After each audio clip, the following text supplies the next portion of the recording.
Assalamualaikum warahmatullahi wabarakatuh. Bismillahirrahmanirrahim. Alhamdulillahirabbil alamin. Wassalatu wassalamu ala asyrafil anbiya'i wal mursalin. Sayyidina wa maulana Muhammadin wa ala alihi wa sahbihi ajma'in. Amma ba'd. Saudara-saudariku sebangsa dan setanah air dimanapun saudara-saudari berada. Kita doakan semoga bangsa Indonesia ini tentram, damai dalam menghadapi Pilpres 14 Februari nanti.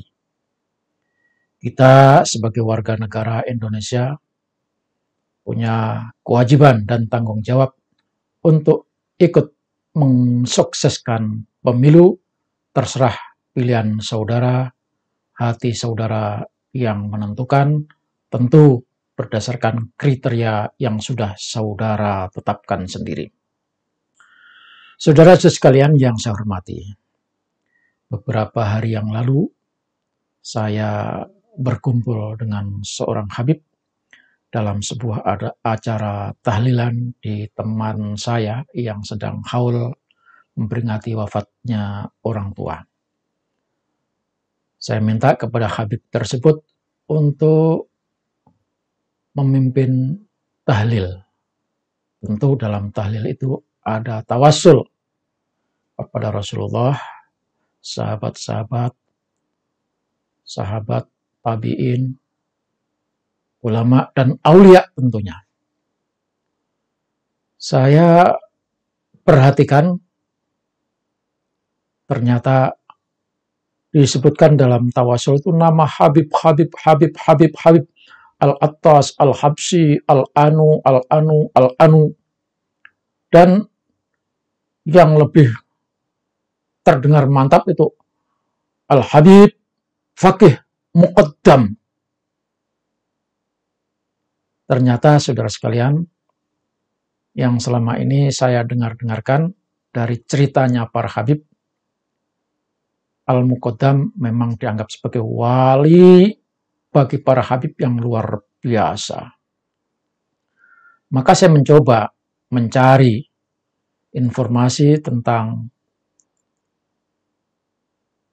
Al-Faqih Al-Muqaddam ini.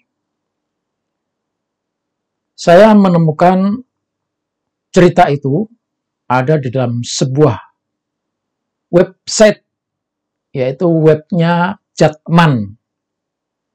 Tentu Jatman ini kalau kita ingat Jatman berarti ingat Habib Lutfi bin Yahya. Di sana disebutkan, apa disebutkan? Ada karomah yang luar biasa muncul dari Al-Faqih Al-Muqaddam ini. Beliau bisa melihat alam akhirat dan seluruh kenikmatannya. Alam akhirat, surga, kenikmatannya, tentu tahu juga melihat alam neraka dan isinya. Bukan hanya dalam bayangan, tapi melihat, datang ke sana katanya. Dan juga diceritakan juga, kalau Faqih Al-Muqaddam ini bisa melihat seluruh isi dunia mulai al-masyriq ilal maghrib, milal janub ilal ashimal, dari ujung timur sampai ujung barat, ujung utara, ujung selatan, dia tahu semua isinya. Luar biasa. Dan itulah cerita kalau Habib mengunjungi surga dan tahu isi surganya.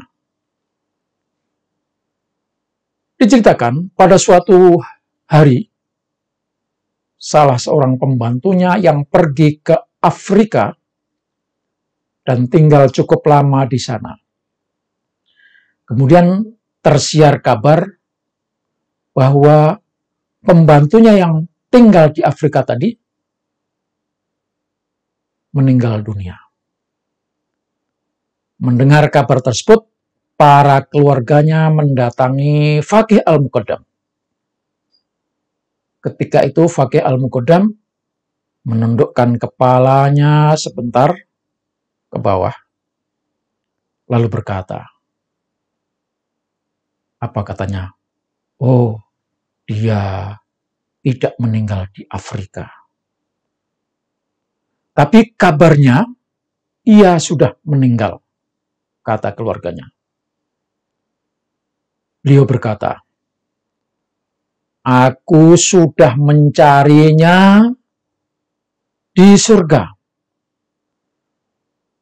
Seluruh pojok-pojoknya sampai ujung-ujungnya saya cari di surga itu. Namun tidak kujumpai.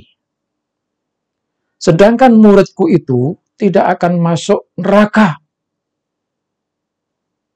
katanya.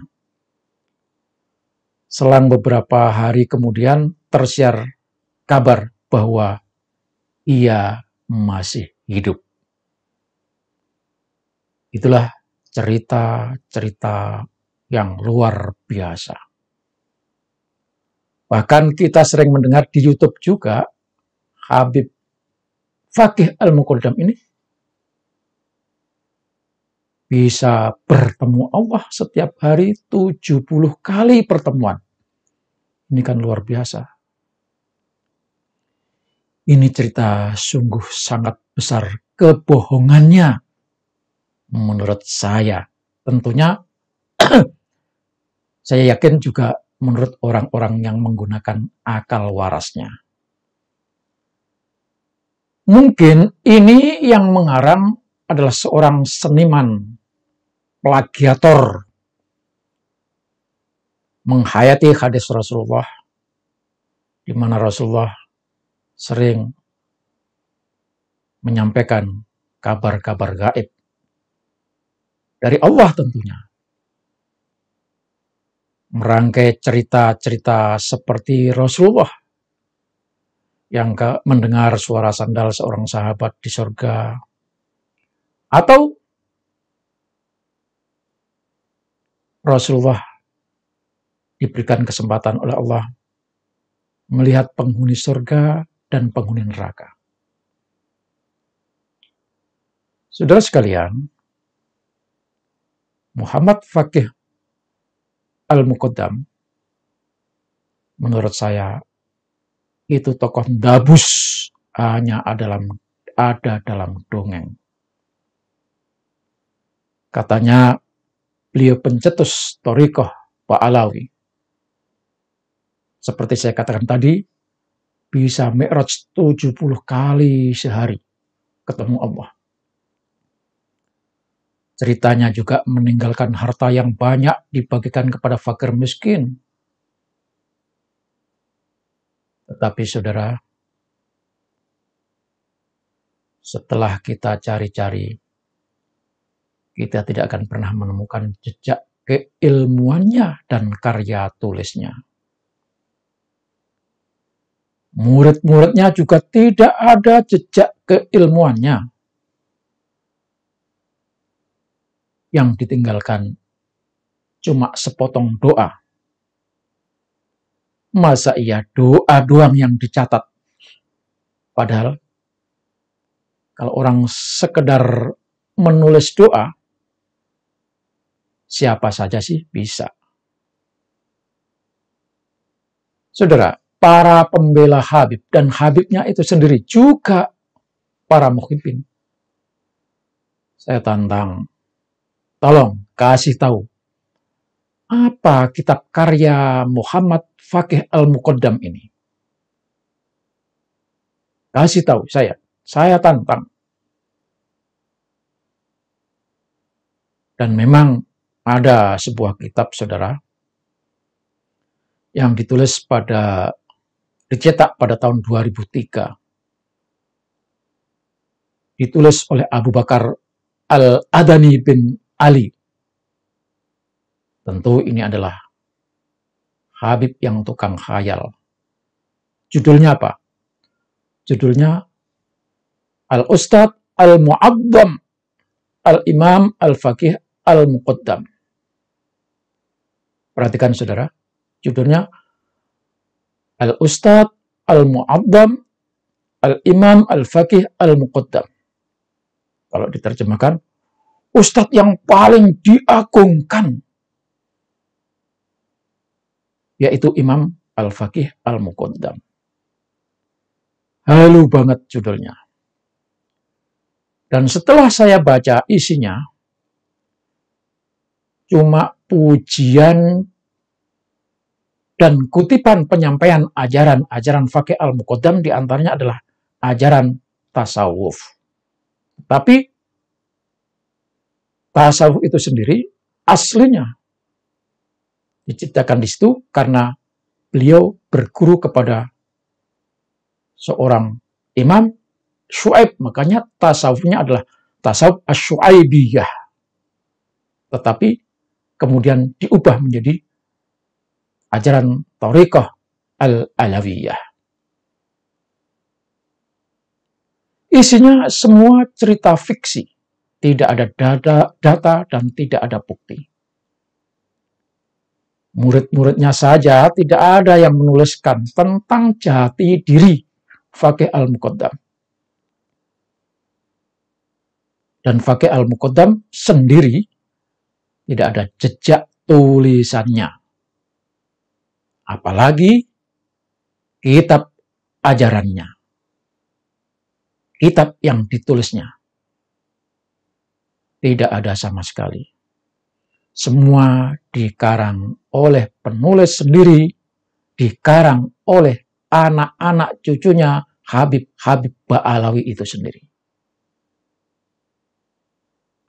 Dan di akhir kitab yang saya baca tadi, hanya menyebutkan bunyinya, wa mimma baqiya min asarihi masbutan fi kutubil adiyati wal adhkar hadat du'aul mansubu ilaihi. Dan dari jejak yang ditetapkan di dalam kitab-kitab doa dan kitab zikir, ya inilah doa yang dinisbatkan kepada Faqih Al-Muqaddam.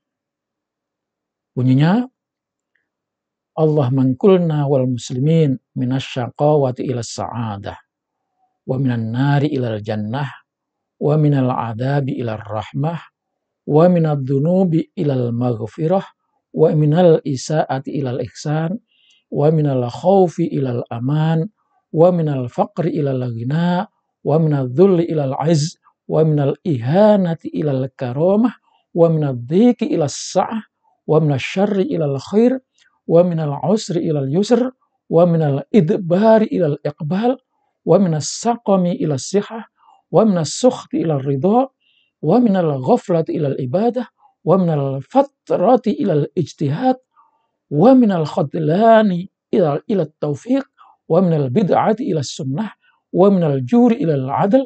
Allahumma a'inna ala dinina bid dunya wa ala dunya bit taqwa wa ala taqwa bil amal wa ala al-amal bit taufiq wa ala jami'i dhalika bilutfikal mufdi ila ridak al-munhiyi ila jannatik al-mashubi dhalika bin nadhari ila wajhikal karim. Kalau doa semacam ini, saya juga bisa. Maka kepada saudara-saudaraku sekalian, jangan percaya apa yang dikatakan, yang diceritakan oleh para habib. Semuanya hanya halusinasi, mengagung-agungkan kakek-kakeknya, seakan-akan kakeknya itu adalah orang-orang yang luar biasa. Semoga kita menyadari semuanya itu.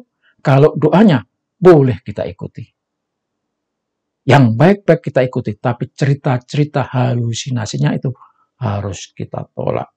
Bahkan Faqih Al-Muqaddam itu sendiri kita tolak keberadaannya karena itu cuma cerita fiksi. Kalau doa siapa saja boleh kita pakai, dari siapa saja.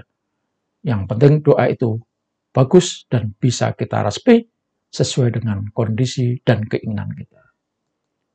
Demikian, wassalamualaikum warahmatullahi wabarakatuh.